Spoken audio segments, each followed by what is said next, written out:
Okay, welcome to another episode of eCom at One, and today's guest is Craig Campbell. Now, Craig, I've known from afar for a few years, although we've never actually spoken until today.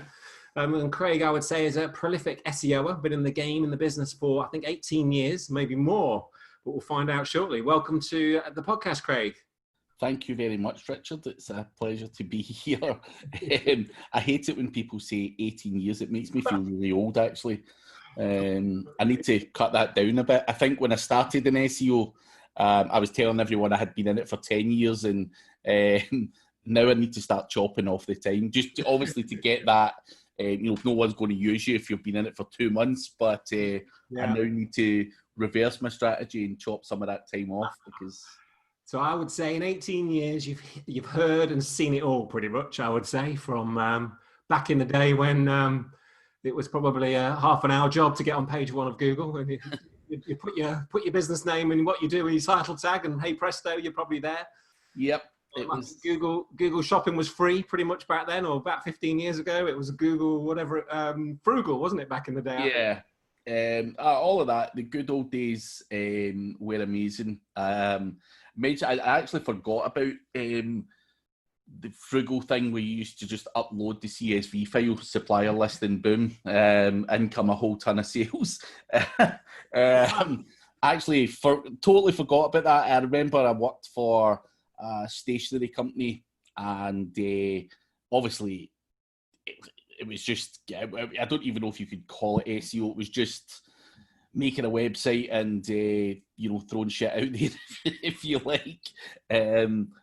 So that's a good memory to have. Yeah, I do. I remember it too. Yeah, it was literally that. Yeah. My bosses are like, wow, man, what is it you're doing? And I'm like, I seen it on a forum.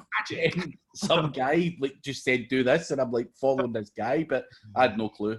I had absolutely no clue. Literally, when you could say page one in a day. Yeah, it made money, whatever it was, and I still pinch myself to this day, going, shit, man, do I really know what I'm doing? I'm still just trying out shit and doing weird stuff, and not a lot's changed, I guess, in terms of we're just testing. This takes a lot longer to figure stuff out, maybe now, doesn't it? Yeah. Testing, always implementing and changing things and tweaking. Oh, I heard about this. Let's try that. Oh, no, that doesn't work. No, this does work.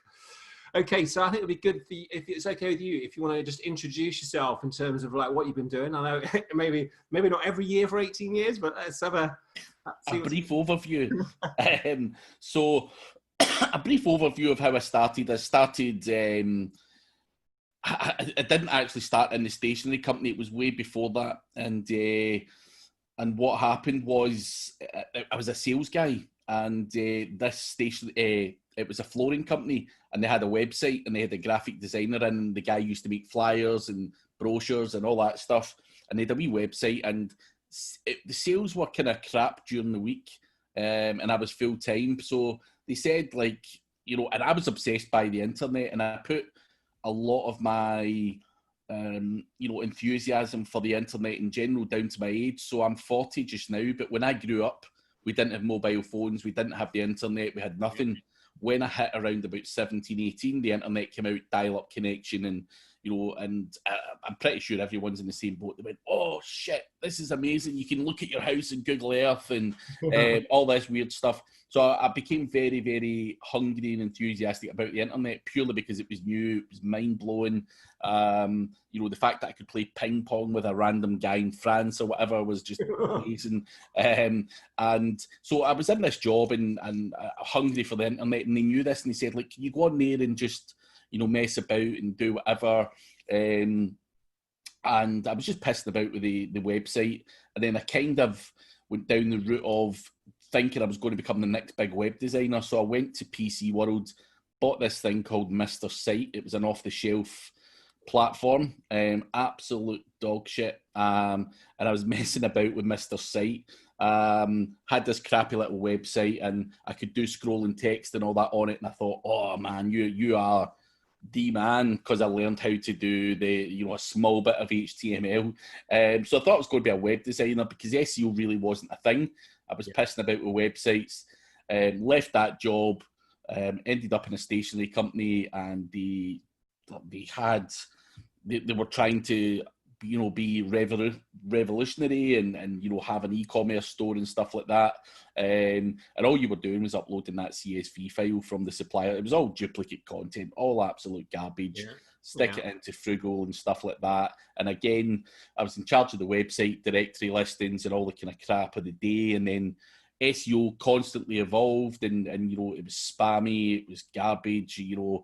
A link was a link then, and there was just dudes online who on forums taught me a lot, and that's where it all came from. And I ended up a few years later, I ended up just going freelance, working in my bedroom, and I'd done that for about 4 or 5 years. Yeah. Then I run an agency for about 8 years. After that, and I didn't set out to build up an agency. I just had to get a developer, had to get a content writer and stuff like that. Before I knew it, I bloody had an agency and all these staff and all these overheads. Quickly, well, not quickly, because I had the agency for 8 years, but I decided, you know what, this is too much stress. And decided to go down the route of affiliate marketing, doing speaking events, and toning things down from a noose around my neck point of view, in terms of having staff, because obviously we're in this industry where we're using technology, smarter ways of working. Yeah, I had 17 staff at one point, which wasn't very smart, and taking clients on and not tying them up to contracts. So it was quite stressful. So I decided to de-stress and go down this route of affiliate marketing, not have all my eggs in one basket. I've got a couple of e-commerce websites. I've got a couple of affiliate websites, and I do a lot of private affiliate stuff for the likes of SEMrush, and so on, and do training, and that's pretty much it. Yeah.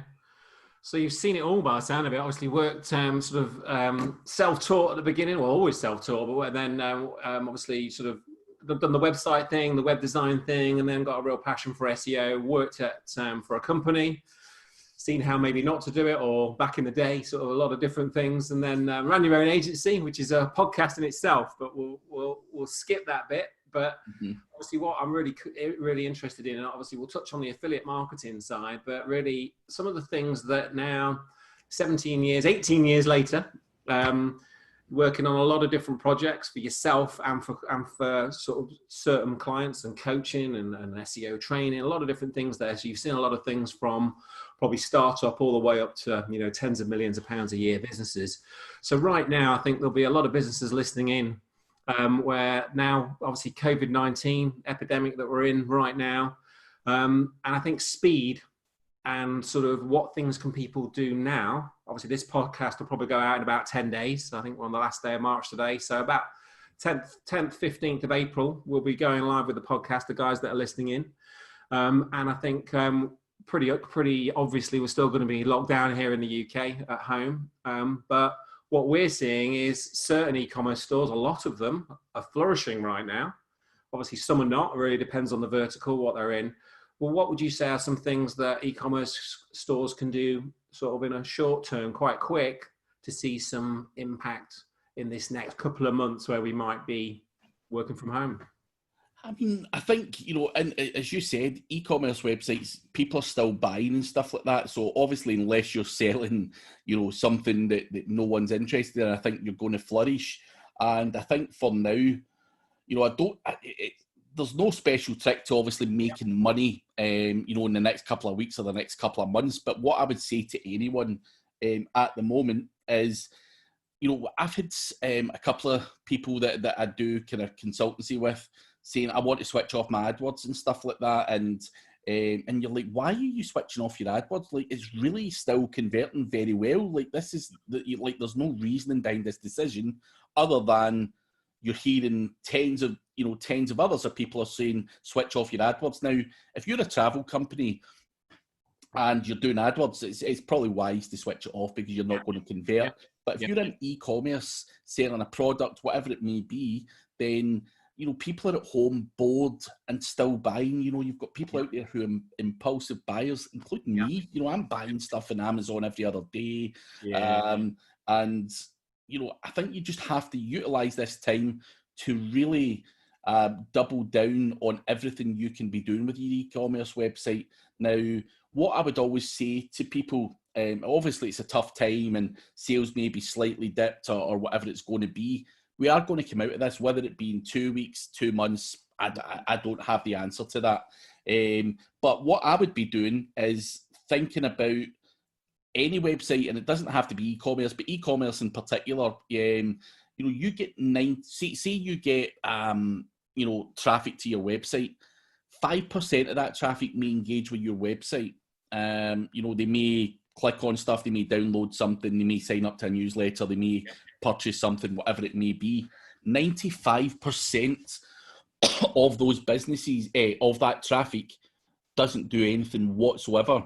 So that's lost traffic. They might go to your competition or whatever it may be.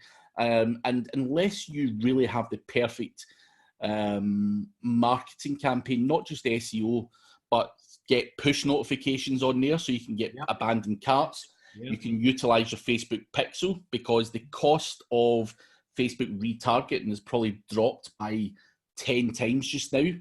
So I think it's time to use, if you've not got a Facebook pixel, then bloody get the thing installed, because you're retargeting people, hot leads who've been in your website and maybe chosen not to buy at that point. So I think looking at push notifications is another way to get people who've been on your website to sign up and maybe get them back, or push a message if they abandon the cart or whatever. What sort of technology would you recommend for that? Is there any specific providers for the push notifications? Say if you're on Shopify or Magento, or I mean, it depends on what you're using, but there are tools out there like OneSignal or pushengage.com. There's loads of providers for that, and they're very low cost. And my push notifications for my own website, these are all things that I'm implementing on my my own projects as well, because it's quite easy to become quite lazy with things. Does anyone have the perfect campaign? No. But what I've now decided or got my head around is, we have traffic going to websites and we're not using technology, not using smart ways of working to get as much of that as we possibly can. So having better, a better opt-ins for email subscribers, have your make sure you do have a Facebook pixel installed. Whether you're using that data just now or in a month's time, it really doesn't matter. Start collecting that data and push notifications, because all you're doing is trying to continue to get people to buy from you and get those conversions up. So screw as much as you can out of it, because I can bet your bottom dollar what I've just said, if I go to any other way, if I was to go to if you had an e-commerce website just now, everyone can pick holes in everyone's website. Not everyone's doing all of this stuff, and it's these small little things that can get your conversions up by 5 or even 10%. It makes all the difference. Also, looking at the calls to actions on your website's another simple solution. Some people have e-commerce websites and they're absolutely horrendous. But you mentioned Shopify earlier. Now, I used to hate Shopify. I used to tell people, and to a certain degree, I still dislike it from an SEO point of view. But I think what they have that's really cool, and obviously they're improving all the time, is their upsell kind of things as well. Their kind of upsell kind of automation, or whatever you want to call it. Abandoned cart type automations. And So I think looking at that kind of stuff and using that kind of stuff and implementing it just now is the perfect timing. Don't be ignorant like me. I used to always think, I'm not going to get people to sign up for push notifications. I'm not going to start following people around the internet, spamming them with, my ads or whatever. But that stuff really, really does work.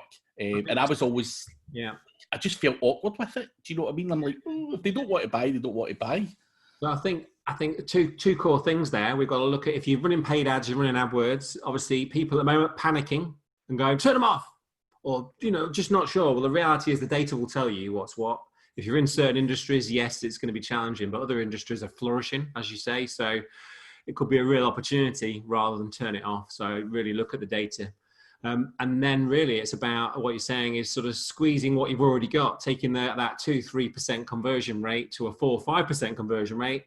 Can potentially add like you say, massive amount of conversion value to an e-com store by quite a simple thing. I mean, the amount of sites, like you say, that you don't see the pixel on. Pixel? What's a pixel? And you think, oh my God, these guys are doing 10 grand, 50 grand a month on ads and they don't know what a pixel is.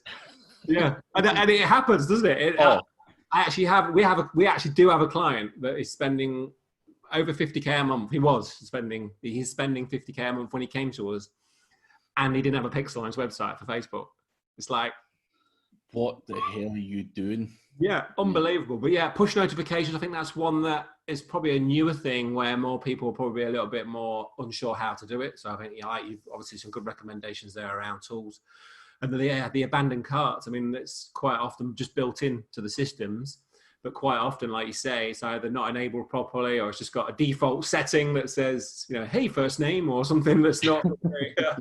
So it's quite, some quite simple things just to push the conversion rate as opposed to spending more money, which is great. Yeah, thank you, Craig. So SEO, obviously, we're really looking forward to diving into some specifics on the SEO. So what would you say right now? You've got an e-commerce store. What are the biggest ranking factors for e-commerce right now? Ranking factors for e-commerce, I mean, I think link building, content, all of that kind of stuff are always going to be the strong things to do, but they take you so far. I think in terms of e-commerce, and not just e-commerce, any website, again, in general, these methods still apply. It's the kind of click-through rate and user engagement I find works really well. So I'll give you an example of where I feel that, an example of click-through rate and how far it can take you. So I put out last week, I was giving away a free SEO course. Put that out, and lots of people subscribed to it, which is fine. Now, I haven't built a single link to the page on my website where I said I was offering a free SEO course, and I'm on page 2 without building a single link. There's no real optimization or whatever on there now. To rank for free SEO course is outrageously competitive now. Yeah. I think there's 2 ways to look at it now. The way I'm looking at it just now, I'm on page 2 and I'm going to force it up onto page 1. How am I going to get there? I'm going to build some links and better the content and stuff like that. However, normally what happens is I do it the opposite way, where I build links to content and you tweak the content and so on, and then try to kind of force user engagement because I feel that anyone can get to the top 5 in page 1. That's all good and well. Being in the top position as such, I think, has a lot to do with the user engagement signals that come into play. Now, by that, I don't mean go away and get some crappy bot and send another 3,000 people to that particular page or product or whatever you've got. I think Google's clever enough to be able to identify bot traffic, and I've got a kind of weird sequence of events that I do when I try to promote a product or a page. So what I do is I publish the page. I very quickly send out to the push notifications, which has got several thousand people on there. I also do a small amount of paid social media traffic on it.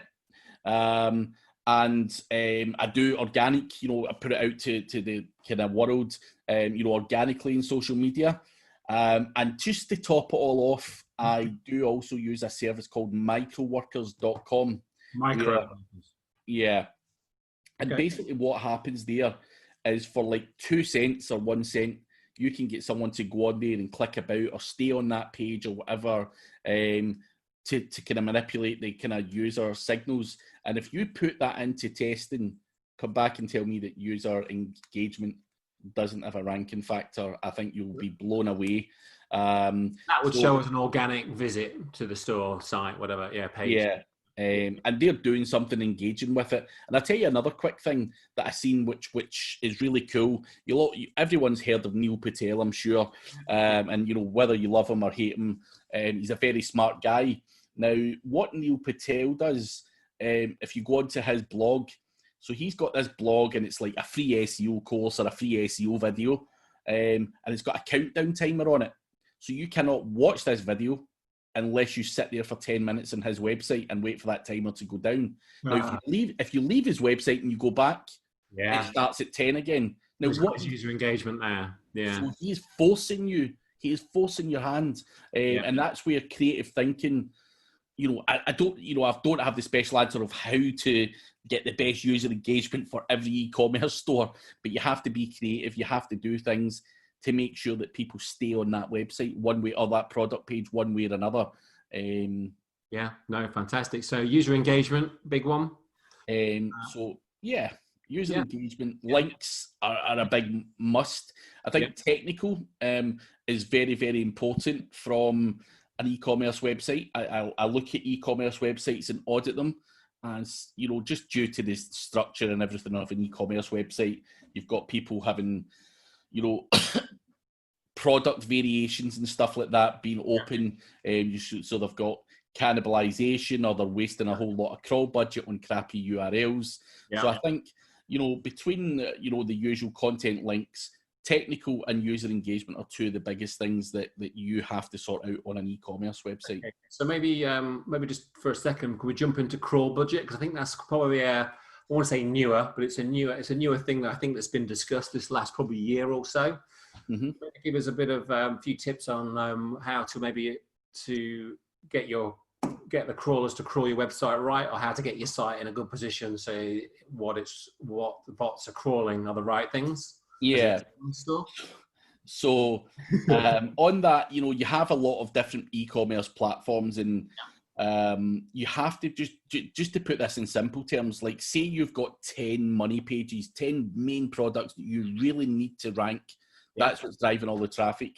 Make sure that Google gets all of them. All of the kind of search filters, all of those URLs for those 10 products have to be crawlable by Google. You can essentially block out all the other garbage if you really wanted to. All the kind of search filters, all the kind of other garbage that comes up with an e-commerce website. No follow, no index, do whatever you want. Just make sure that Google doesn't crawl that, because what happens is, say you've got 10 products and you've got 1,000 different search filters and stuff like that. Google could potentially crawl 70% of all your search filters and ignore your 10 money pages, and that's an absolute disaster.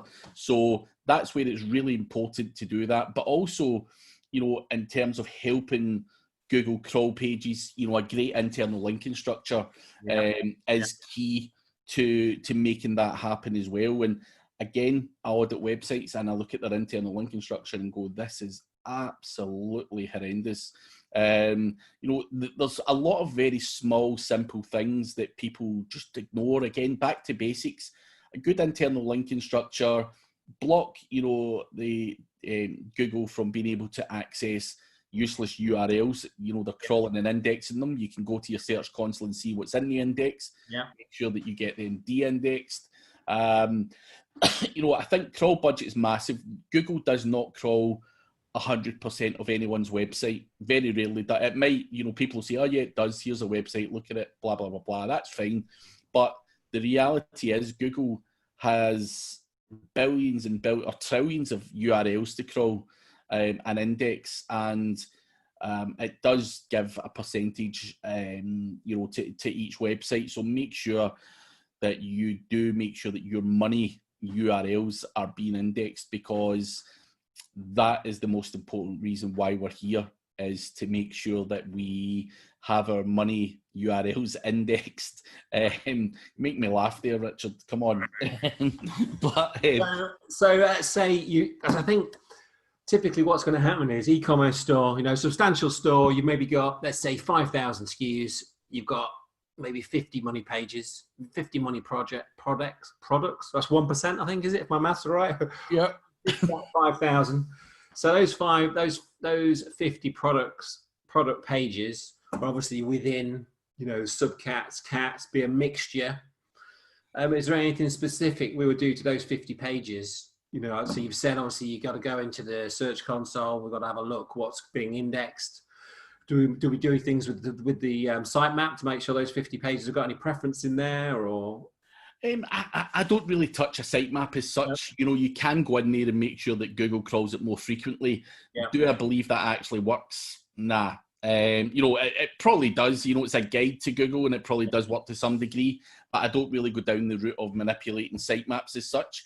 I think having a good internal linking structure to those pages is more than enough. I know people will go over the top and say, "No, do this in your sitemap and do that." I think if you seem to be doing all of that, then it potentially looks spammy. If you're trying to force Google to say, "Crawl this page daily," it's just a joke. So, because there's a command, I can't remember off the top of my head now, is it index dot?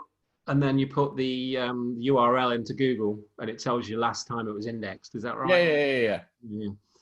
So something like that to see when that page has last been indexed. Obviously, if it's been indexed 2 weeks ago, you've got a problem potentially. That page needs to be linked to from a higher hierarchy potentially. Yeah, exactly. It's all about pushing power to those money pages. And obviously you might have supporting content through blog posts on there or other relevant stuff. Just link it all together and do it with some form of purpose. No matter what e-commerce website there is, there's always going to be a top 20 or a top 50 products. Would you say the same then with, we touched on it right at the beginning when we touched on Frugal, sort of right at the beginning where, back in the day and still now, people take their product feed from a manufacturer, distributor, supplier, they dump it into their store and they go, hey, I've got 5,000 SKUs, but they're exactly the same as the other 500 people that are using the same manufacturer's resource, distributor content. So in terms of how important is it that people take that percentage, those 2-3% of products and rework those products? It's massive. Google is not going to crawl and index the same crap, that's on 500 or not more websites. And as painful as it may seem, that is what has to happen. And I know guys that are still in that position who upload product feeds and, the prices change daily or weekly or whatever it's going to be. So all of the work that you've just done gets overwritten by the new product feed.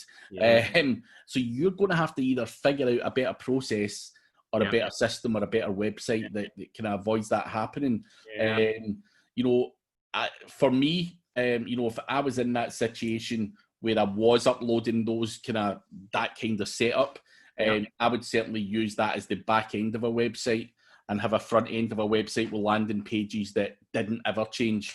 A WordPress website that then when you click on buy now or add to cart or whatever it's going to be, it then takes you to that crappy e-commerce store that's full of duplicate content. I see. So you actually got landing pages for your top products. I mean, that's just the way that I used to attack it. When I worked for that stationery company, because we had the exact same thing where stationery prices change on a weekly basis, and the supplier basically just gave us that sheet, and boom, they would get imported into the website, and all my descriptions and everything were just wiped out with the same garbage that everyone else had. Overwrite, like, great, we've got to write all those again. Or where's the Excel sheet? We didn't have one. We still have that now. Where we just make sure we've got the master sheet just in case.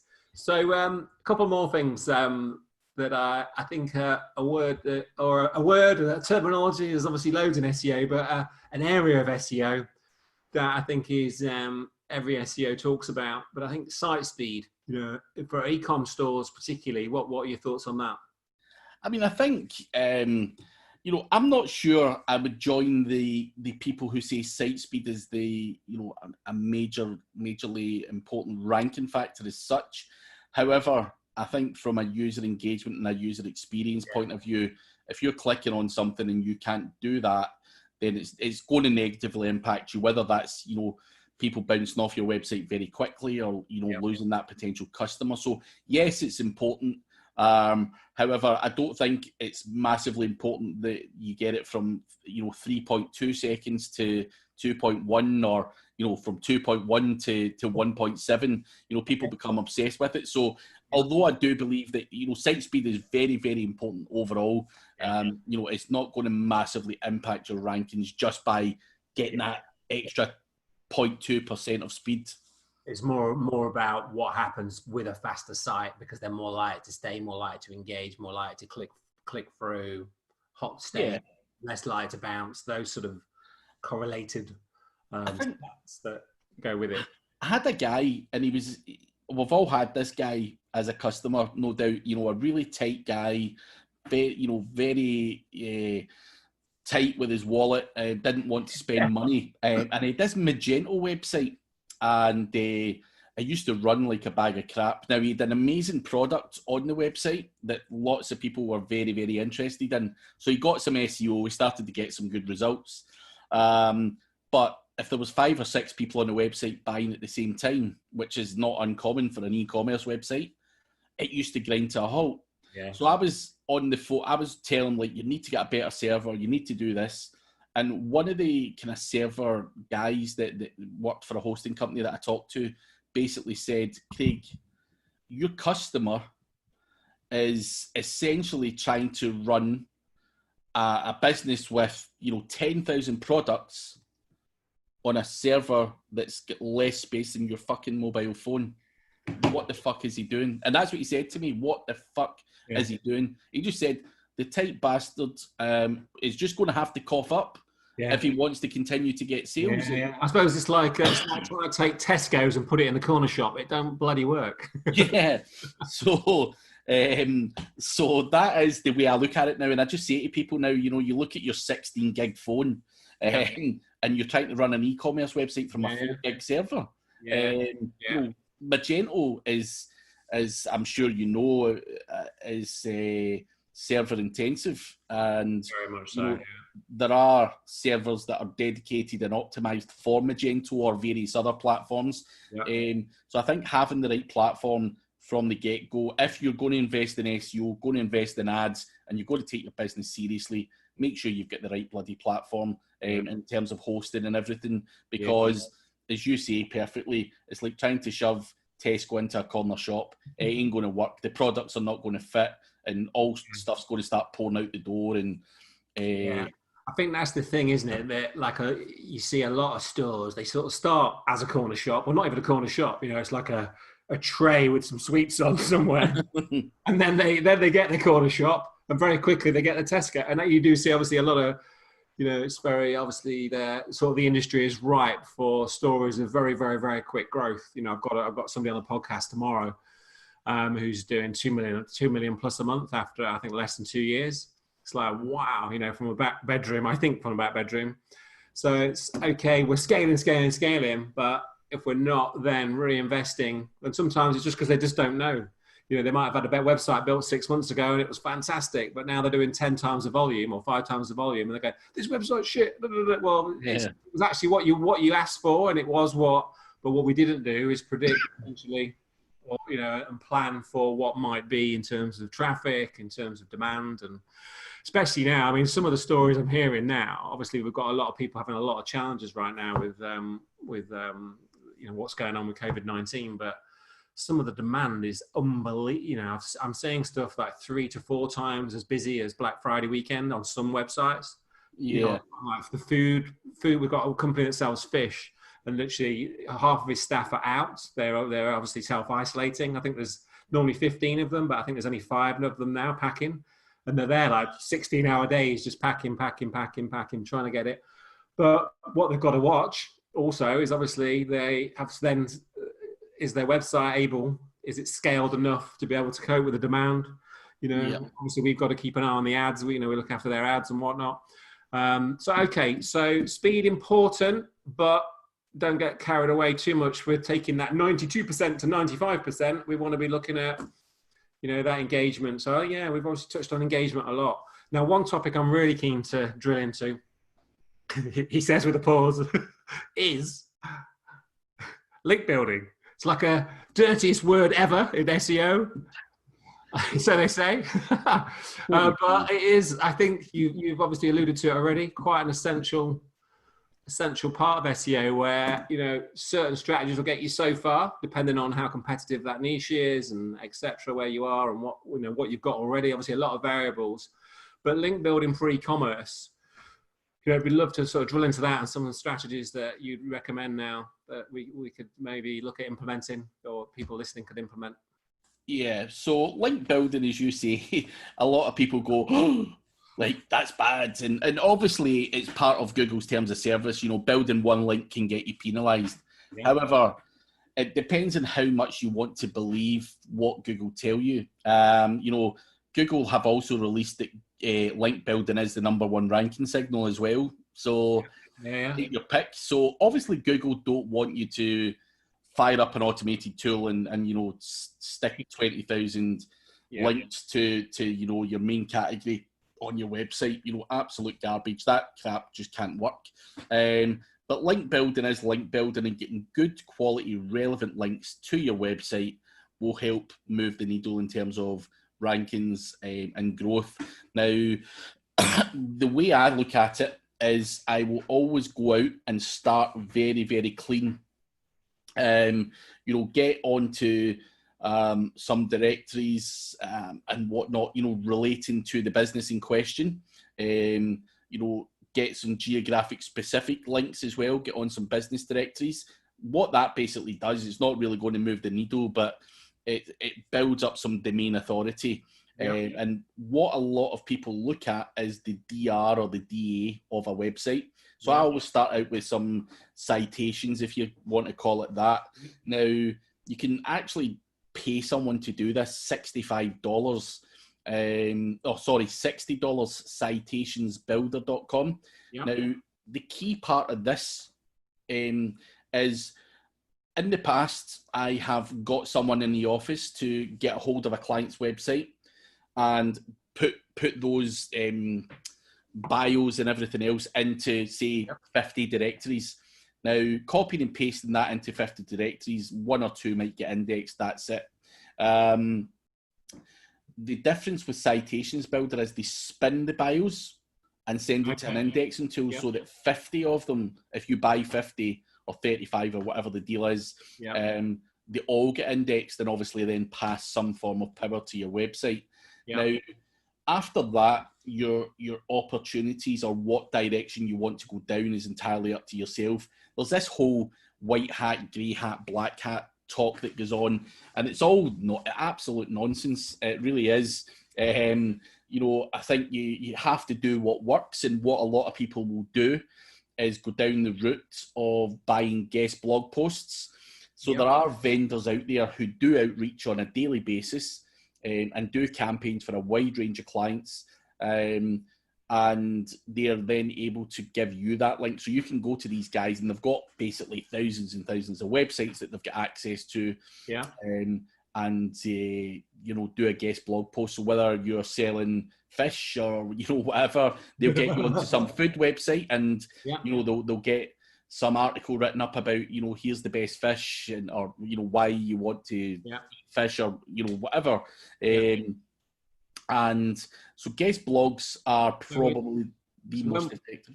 So when you're looking at the guest blogs to go on, what sort of metrics are you looking at for those blogs to have? So you talked about domain authority. I know we talked about engagement, so like traffic to the sites and things like that. What are your sort of go-to metrics when you're looking at a blog to be written for a client or for yourself on another blog?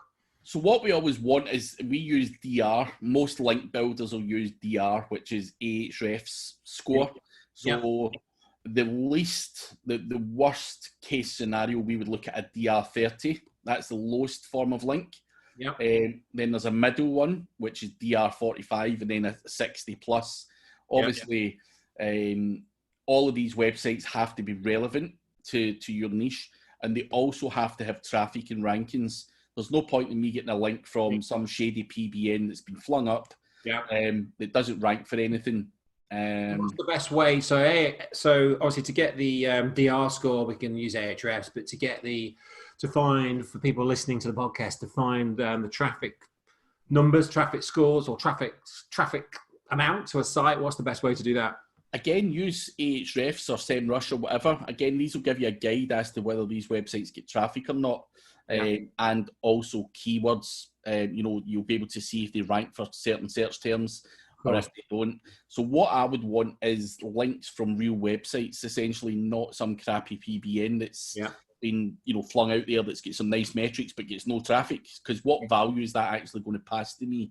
And it's just not natural. Google can quickly establish that PBN that gets no traffic's got 1,000 outbound links on it now. I think Google are very quick to be able to slam that kind of thing, or not pass value to it, or whatever way they look at it.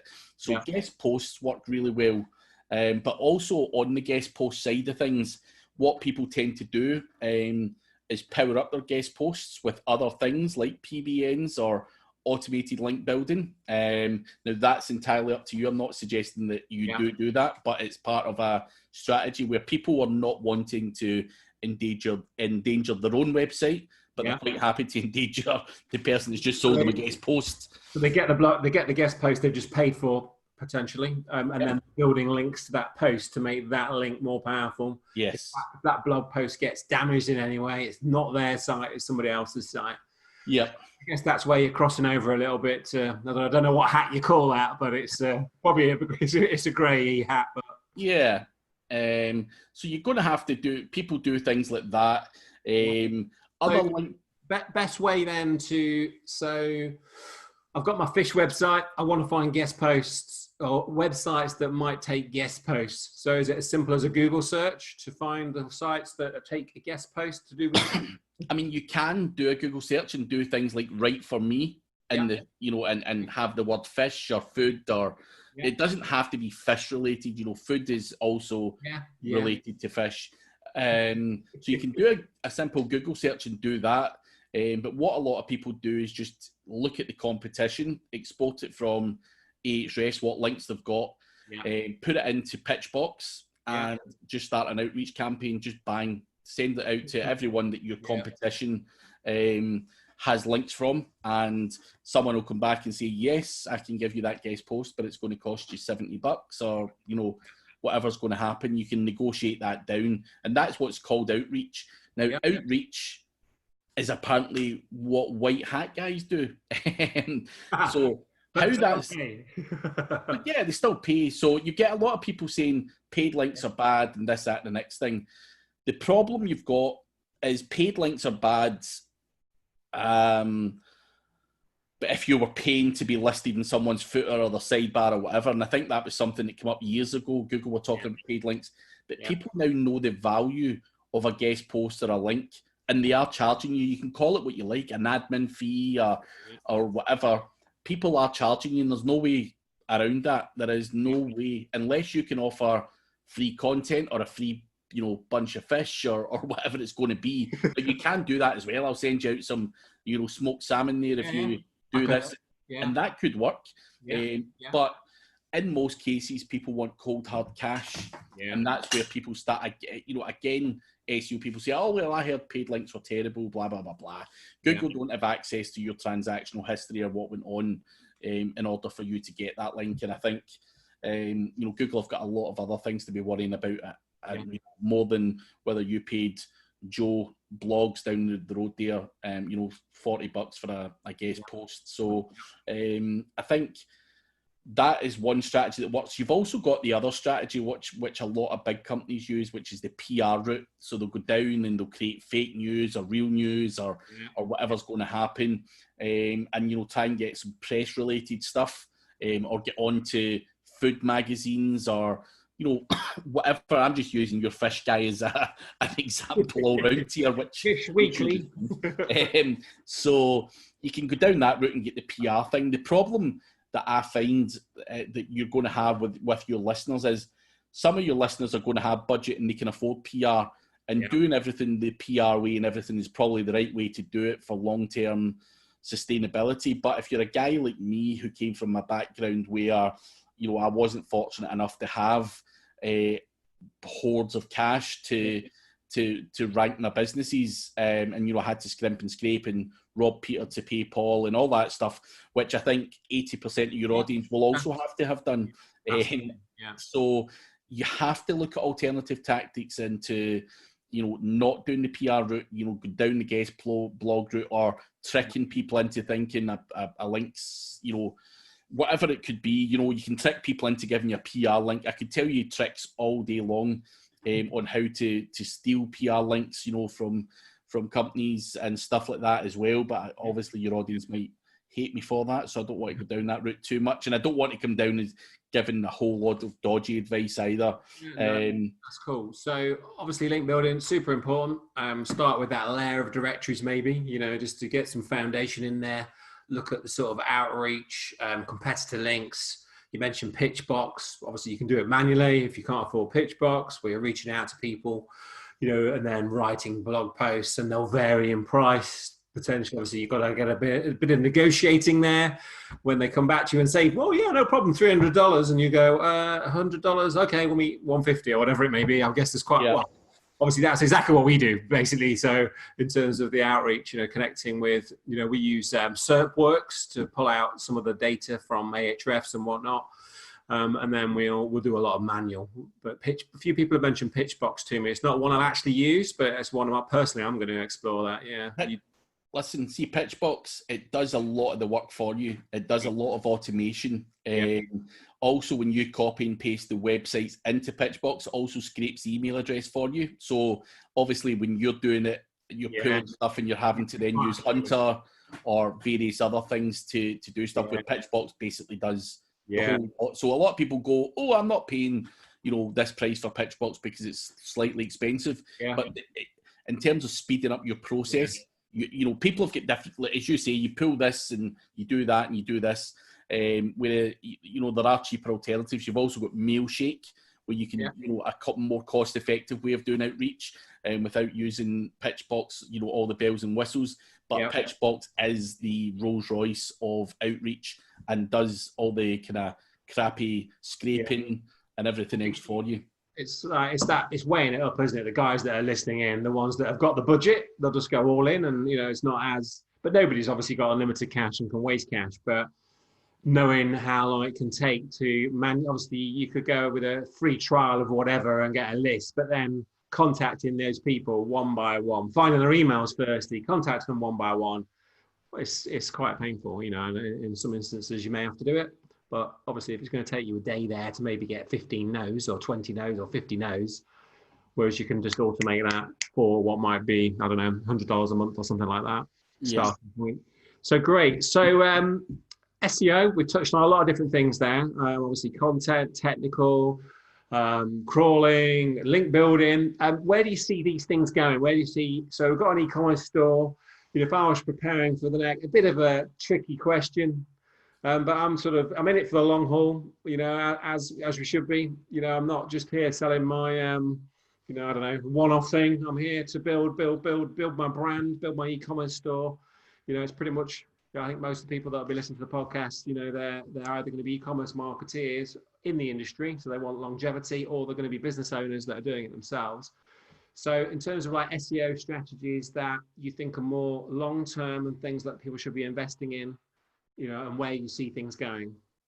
I think, in the coming years, I think obviously SEO is one way of marketing a website, but I think people have to now have an overall marketing campaign, if you like, rather than just focusing on SEO. I think, things that we touched on earlier, building mailing lists, building social media followings, building your brand, building technology and automation into the whole business is the way forward, because in years to come, artificial intelligence is going to come out and God knows what else is coming out. And I think in terms of future-proofing your business, no one knows if SEO is going to be here in 5 years' time or 10 years' time. So I think you have to adapt your marketing strategy as well and try to become an overall, have an overall digital marketing campaign using your pixels, using a mailing list. And I know a lot of people say, why a mailing list? I mean, mailing lists work really, really well even now. And also you can force that click-through rate and everything else by sending out a post or a product to a massive emailing list. So you can make that stuff look viral. So I think you have to think more like an overall marketeer than just an SEO. Great answer. So having those different areas, within your marketing mix, and then obviously again you're protecting yourself as well. So if one was to be reliant on one, it's all right when one is working really well, but then one takes a penalty or a hit with paid ads, or your mailing list, GDPR, or, obviously things can change in any other platform. So having an all-round strategy. Okay, so obviously you've worked on a lot of campaigns over the 18 years. Yes. What would you say has been one of the best campaigns you've worked on, one of the best results on an e-commerce store? And what were some of the things that you did on that campaign specifically? It might be a bit challenging to go into too much detail because it might be private and whatnot, but is there anything specifically that sort of comes to mind when we think about a project you've worked on, and maybe some of the things that you did that really moved the needle on the SEO side or on the revenue side, or obviously both should go hand in hand? I was going to tell you a really good story that sounds really cool, but it wasn't really e-commerce as such, because you'll never believe it. But I had this travel company, and I was doing it. They're probably not doing too well now. I no longer work with them, but I had this travel company, and they went from something like 20 million to over 100 million in turnover online. And what I'd done there was, I helped them with links, and I helped them with SEO in general. But what I'd done was help build their team, give them training, and all of that kind of stuff. So it was quite a cool project. Yeah. Wow. And but to be able to see that value, that's not all down to me, but this was a very old school company. But believe it or not, even to this day, you cannot book a holiday online with these guys. So it wouldn't be e-commerce, but it's the one project that I worked on where you got a lot of satisfaction from the growth and everything else. But they were very old school, didn't implement e-commerce or systems, and they're now starting to implement internal systems. They've got like 100 sales staff, and the job is all about just getting the phones to ring. So that would be the one that I think overall I was able to have a very hands-on approach and be able to tell them to stop printing brochures and stop doing a lot of the old school stuff and bring them forward into sort of new technology, although they don't have an e-commerce website. That was massive. Yeah, so that was more about sort of coaching, training, sort of showing them what is possible, and then layering that in with their management team, their teams, and implementing different things. Yeah, because I think that's a really good point, because I think when you're looking at scaling something, it's not just about learning that thing. It's about the person that's leading that business, or the person that's leading that team, has got to have a new set of skills, or they've got to open them. They've got to go, forget what we knew, or if they just stay, right, that's how we do it. That's how we've always done it. Obviously, the worst thinking ever. Whereas to come into a business and sort of say, well, what we could do is this, and we thought about this, and such did this, and show them what's possible. But then showing them's one thing. You've then got, obviously, they've got to then move somewhere that's maybe outside their comfort zone, and like, oh no, we've always done it this way, so we'll stay. Hang on a minute. Well, okay, well, let's try. And it can be very challenging to work with companies when they may be so fixed in a certain mindset and a certain way, because they're maybe already very successful. So imagine when these guys go online then with a full e-commerce site. Yeah. The problem you've got with that type of business is there's so much politics, and it takes so much time to get changes implemented or budget for something. Yeah. It's, what could these companies really have earned had they just improved that kind of process and opened up a bit. But you see it with lots of large corporate businesses. It's the same.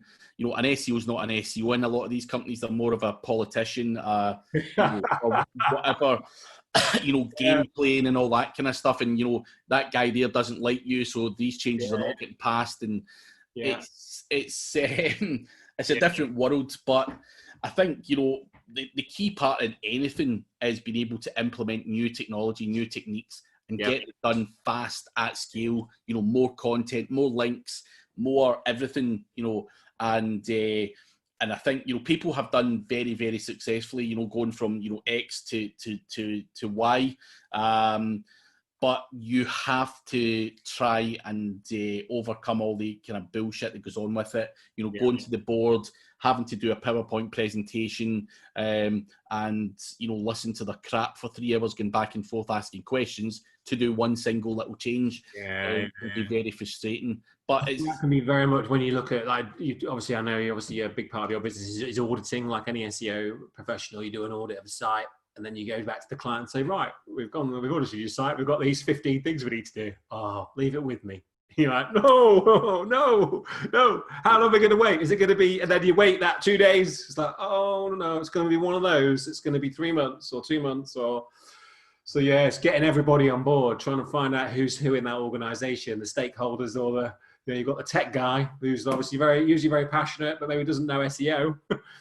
Usually. And very protective of his thing. So if you start asking him to do 15 things, he thinks you're insulting his work. Yeah. They're usually the guys we find that we've all really got to get on board with, or they've got to get on with. It's like a two-way street. We know we can't go in there and bulldoze and say, right, this is wrong, because obviously they're going to go, whoa, defensive, and they're going to try and get rid of you as soon as possible because you're making them look, maybe not quite in the. But obviously we wouldn't do that, but then you get them on board, but then you've still got, depending on the size of the organizations, maybe 2 other layers. And ultimately someone's got to sign off the day's work, or we'll put it in the workflow, or put it on the Trello board or whatever. Yeah.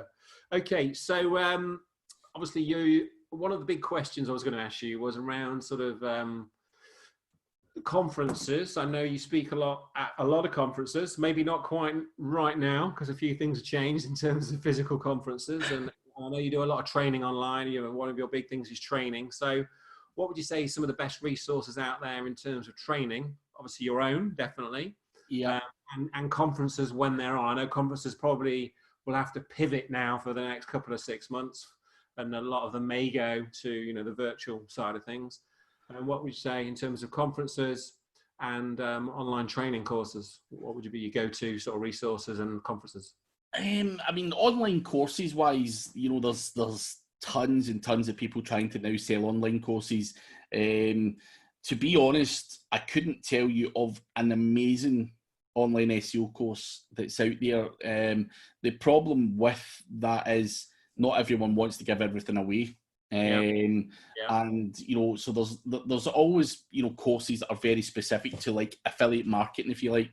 So Authority Hacker is really good at that. They have a lot of processes and everything that are dedicated towards affiliate. So I think you have to become niche specific when you're looking for a course rather than a general SEO course. Because if you come to mine, for example, I don't go into e-commerce too much because it's just a pain in the ass to go into every single thing, and affiliate marketing is more my passion than e-com. But I'm not going to do a course where I've got e-com, affiliate marketing, bloggers guides, and I'll be there all day.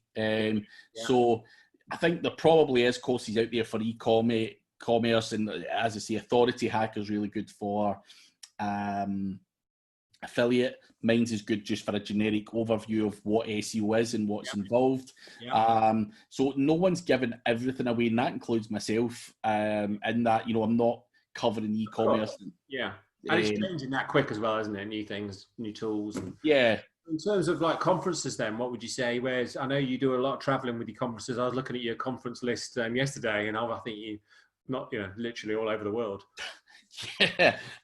So what I find is, again, with conferences, it really depends what you're into. Now, if you're going to go to the likes of Brighton SEO's great conference. I do attend it more for the networking side than listening to the speakers. But if you're into e-com, it depends on the speakers, whether they're going to talk about e-com there or affiliate or whatever it's going to be.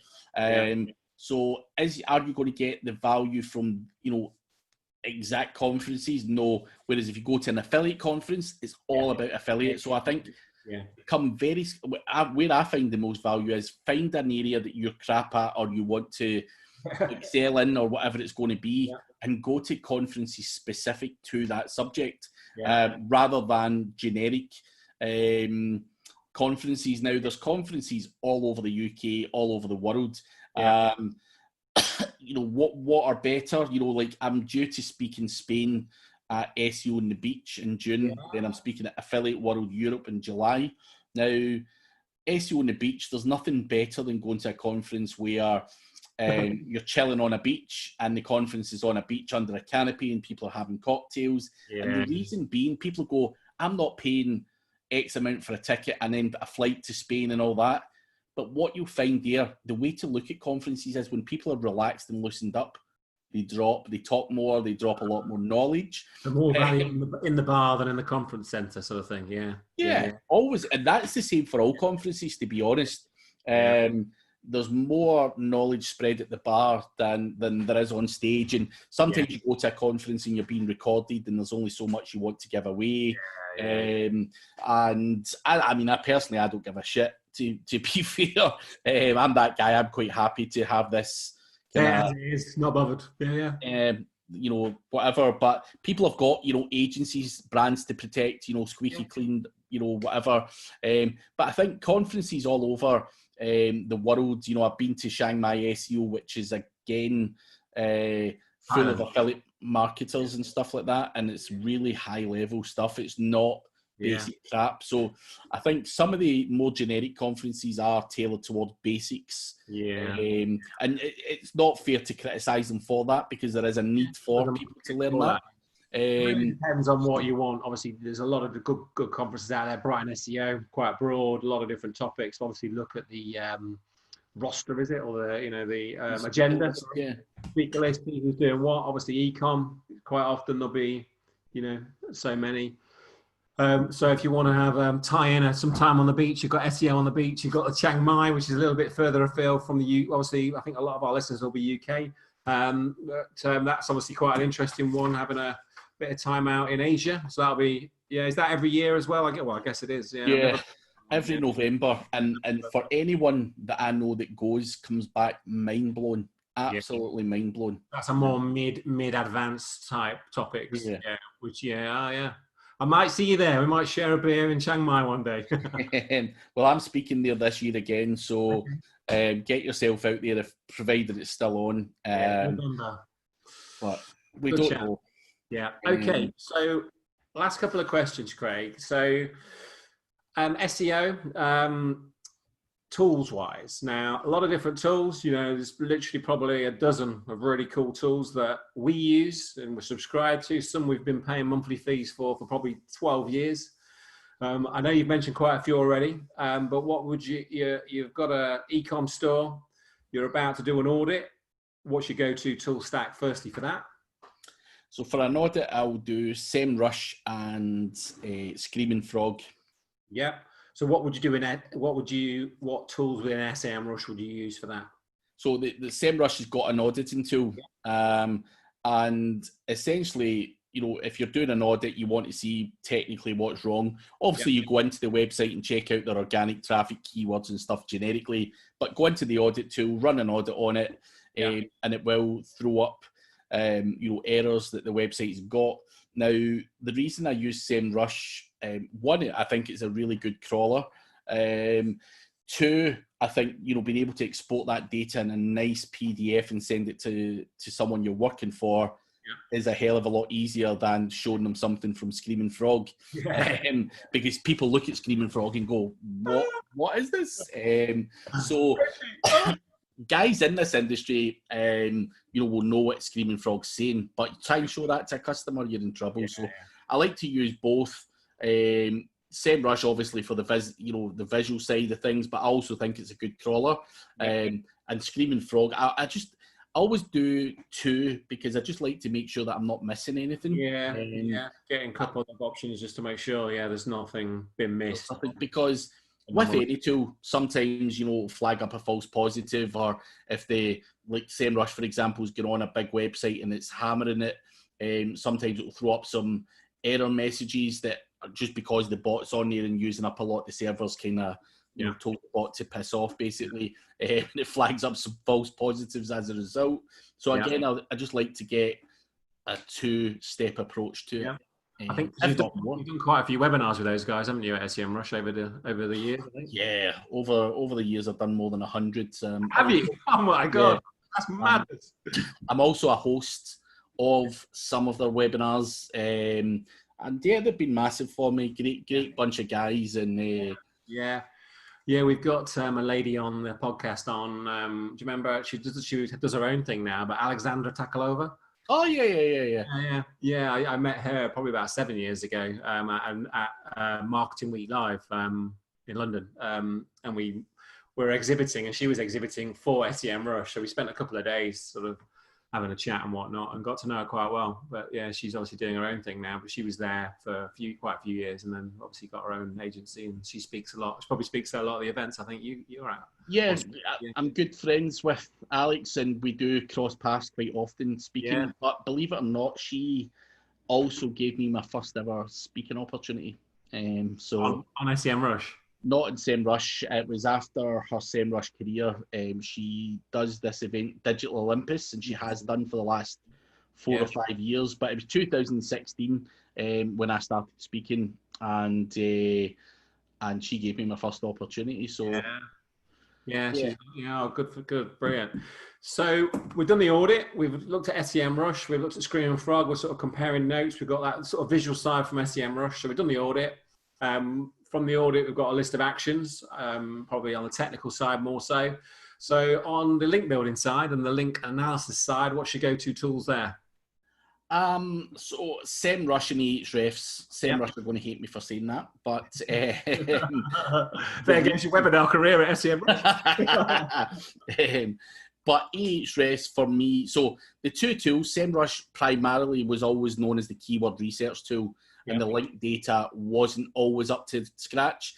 The link data has changed and it is up to scratch now, but so many people still use DR and still, look at Ahrefs. It's just more of a habit than anything now. So Ahrefs and SEMrush for that. Yeah.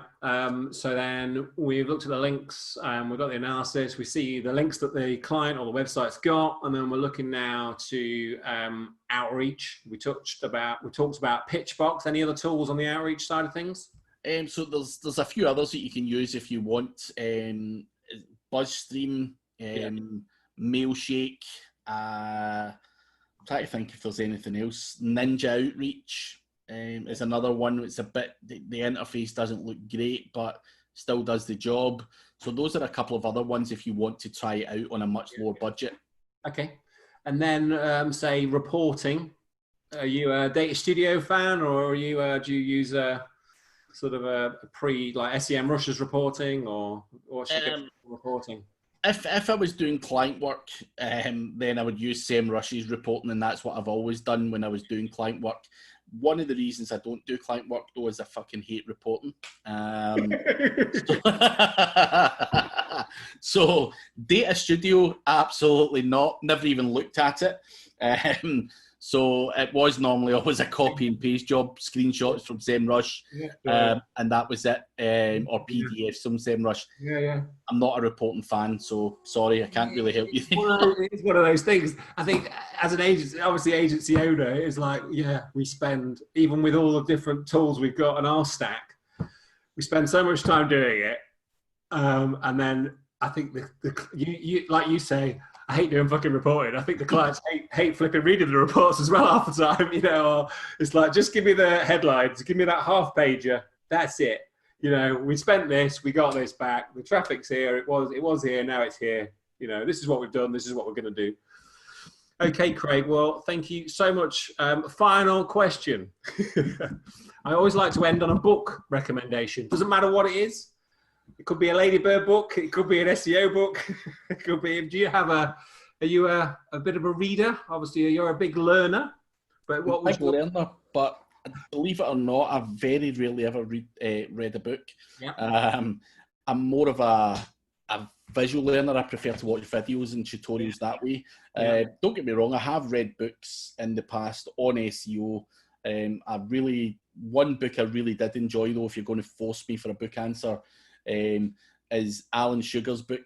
I have a lot of admiration for Alan Sugar and just the way he started his business. He started out with no money and hustled and wheeled and dealed, and I know, again, he's one of those Marmite characters. People either love him or hate him, but very successful guy, and read his book, which I thought was very, very interesting, just to see some of the stuff, the way that he built up his business and whatnot, some of the stuff he's been through. So that was a very eye-opening book, and obviously from someone that I admire quite a lot, but I'm not a huge book fan. I've tried a million times to get into Audible and everything, tried different things.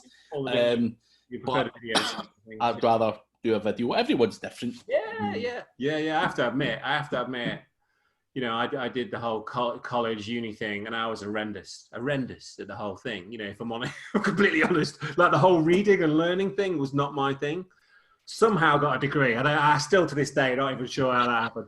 And I never really read a book till I was about 30 odd. I'm 47 now, and it's sort of I was just not.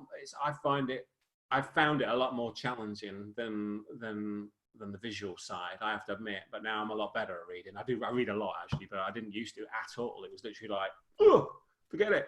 Yeah, no, I'm still like that, and it's not going to change as much as I try. I'd love to. I've just not got the patience. I think I get bored, so I'd read 2 or 3 pages and then say, right, what can I do now? I can't see anything. Concentration on it. I know what you mean. I normally got about 5 books on the go, and it takes me about 5 months to get through the 5. So for the guys that are listening in, what's the best way to find out more about yourself? And sort of, you've got the training courses, we've got obviously speaking events, and obviously a lot of an amazing podcast. What's the best places to find all the content? All of that stuff you can find on craigcampbellseo.com.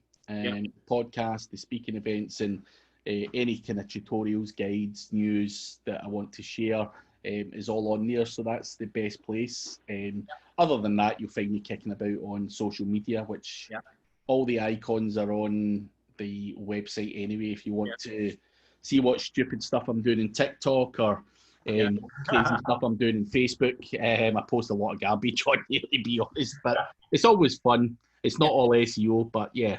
Yeah, so Craig Campbell SEO is where everything is, and then it will feed off their podcast, training courses. Right, well, thank you very much for being on the podcast. No problem, Richard. It's been a pleasure. Thank you.